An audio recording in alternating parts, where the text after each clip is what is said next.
Okay, today's lesson is going to be about creating a value scale with a graphite drawing pencil, spelled graphite wrong, which we're going to be using a 6B very soft pencil. You will find that information about what type of pencil you have sort of in this area of the pencil, and we usually see it. Here it's a little bit difficult to read because of the silver. So anyway, it's going to go look something like this. It's going to go from the whitest white. We're going to work towards getting 10 values, 3, 4, 5, 6, 7, 8, 9, 10. The darkest one being here. All your middle grays in this area, light grays, dark grays. When we're looking at a drawing, we're hoping to get lots of value in that nice range because it will help you to create that feeling of three-dimensional form.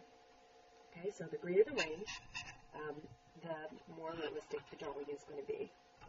Okay, even different subject matters such as portraits, you will work towards getting some of the darkest darks, okay, and then the middle grays, and then even the very light. A little bit of glare on this is not showing the value real well, but anyway, that's kind of what we're shooting for, is get that full range of value in order to get that more realistic looking three-dimensional form. All right, so we're going to go ahead and get started. You will need a ruler for this. You'll need your graphite drawing pencil. Recommend an eraser just in case. This is a white eraser, looking kind of gray because it's been stored with my pencils and kind of getting a little bit dirty. And you also might need a pencil sharpener. All right, so I'm going to start by just using my ruler, and I'm going to draw about a 7.5-inch rectangular space to work in, and then I'm going to use 3/4-inch measurements for each one, and you could do 10-inch if you want to break it down into that, but you can see this went almost all the way to the edge of my book, and a lot of our sketchbooks are only 9.5 inches anyway, so, or maybe, well, a lot of times they're 12. So anyway, all right, so I'm going to break this down into 3/4 measurements.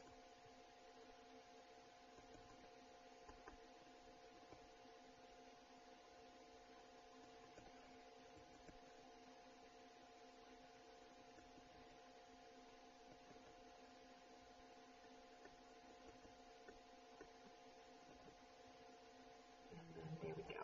And I'm just going to freehand these last ones. If you like to work the ruler, to ruler them in, by all means, go for it. I'm not that particular of an artist. Or you could use, if you have a triangle, these are great because you can line it up with the bottom line and just kind of strike your line kind of quickly that way. Alright, so whatever type of artist you are, to get those lines drawn, is fine. Alrighty, so I'm just going to center it a little bit. Alright, so the very first one, you're shooting for that blackest black. Sometimes it's really nice to actually have an example next to what you're doing. So if you have an example of a 10 value scale, I know there's some in textbooks, there's some online that you might be able to look at. I like to have one that's on paper so I can kind of compare my own right next to it. Alright, so the trick here, so just edging around the edge so I can keep this value scale neat and it doesn't get like super sloppy. And then the trick is hard pressure on your pencil. Alright, I don't like to use a really sharp pencil tip for this because the sharp pencil tip will tend to break if you're putting a lot of pressure on it. Alright, so the trick is get it as black as you can, as much pressure as you can.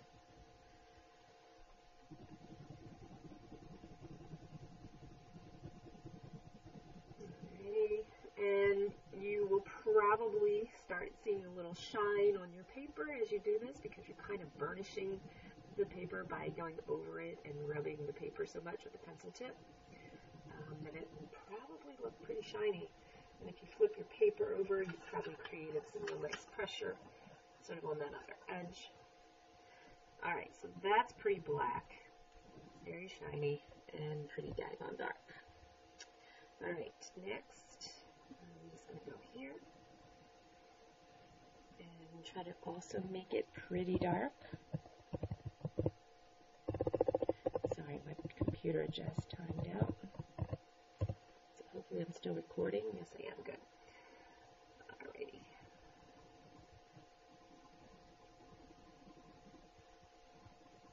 Actually, I want to try to shade the same direction.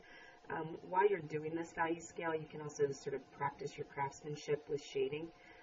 If I shade in whole lots of different directions, or if I'm just kind of shading willy-nilly, it can look, very textural, which might be a fun thing to play around with, but for this, I like to have a nice value scale that I'm going to use as a tool. I'm going to try to keep it pretty neat and pretty focused. Okay, so I'm going to go even darker. So the trick is trying to get 10 of these values, making it all the way down this direction to where it's going to be white, and still have all the differences in the values. So it's a little bit tricky. Starting the next one, hatch it in. I like making my pencil marks all the same direction. It's a nice practice for drawing. And then I'll probably come back and hatch a different direction.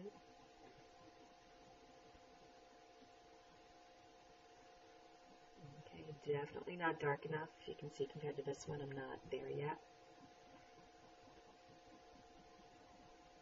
So I need to come back over again. And that's kind of what it requires, is that you just go back and forth, over and over again.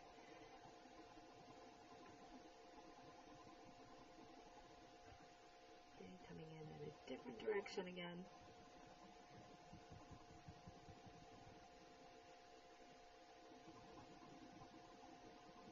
And I might even want to go back over this one again and get it a little bit darker. And if they start getting too close in value.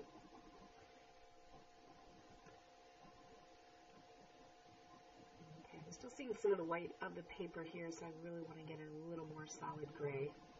So I'm going to come back over top, just gradually modifying, and you can see it's very, very subtle, those changes, very subtle. Alright, I'm pretty happy with that one.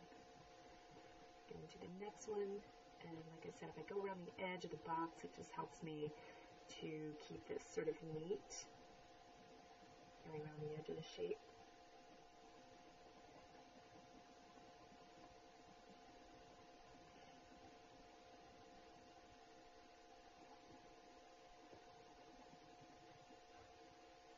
It's a little tricky to try not to get two of these box values the same. And they're going to be really close in value, each one of them.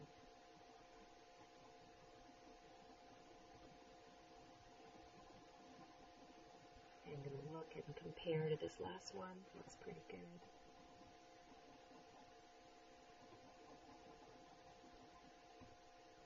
Alright, I'm pretty satisfied with that. So I'm going to come to the next one. Start patching some of those marks in.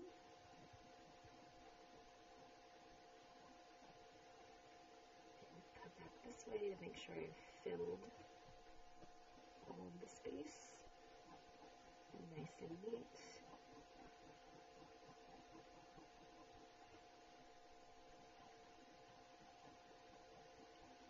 My hand just gets bored going the same direction all the time. That's why I kind of switch it up and go different directions when I shade.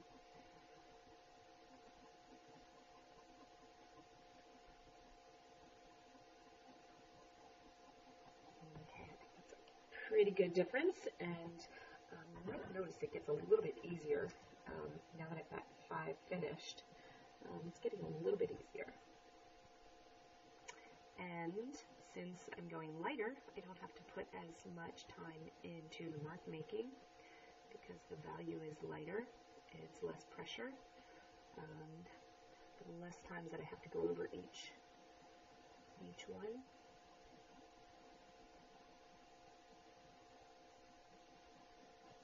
I still think I have to go a little darker because I still have 1, 2, 3 more values to fit into my scale.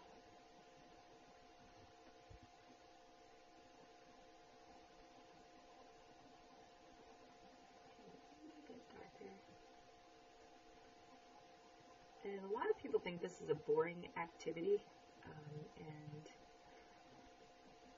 it's something that a lot of art students will do, once a year. So a lot of times you say to yourself, "Oh, why do I have to do this? I've already done this before. Why am I doing this?"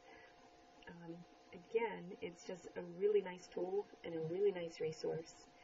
And it is kind of like a practice, just like we would practice a sport or practice an instrument. If you take a musical instrument, you play scales as a warm-up, or you play a certain piece of music over and over again.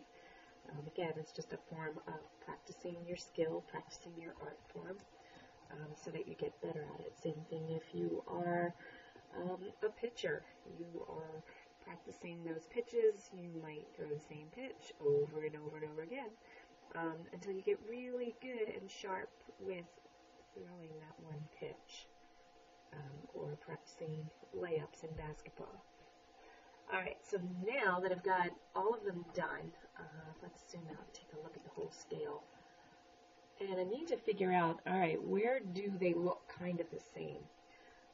Up in here, I'm kind of noticing these two on my scale are looking very, very close. Okay, they look a little too close in value, these two right here. So I'm going to think about maybe darkening this one a little bit. And then the trick is here, now that I've darkened this one, does it look more like this one?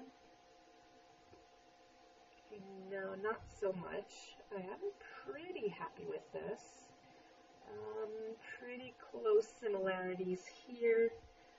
Alright, but I think there's a good difference. So that's the last phase of this, is just going back and sort of analyzing each square. When you compare them, do they look different enough?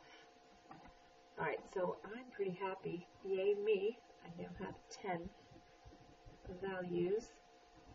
Whoa. Yay. Me. Alright.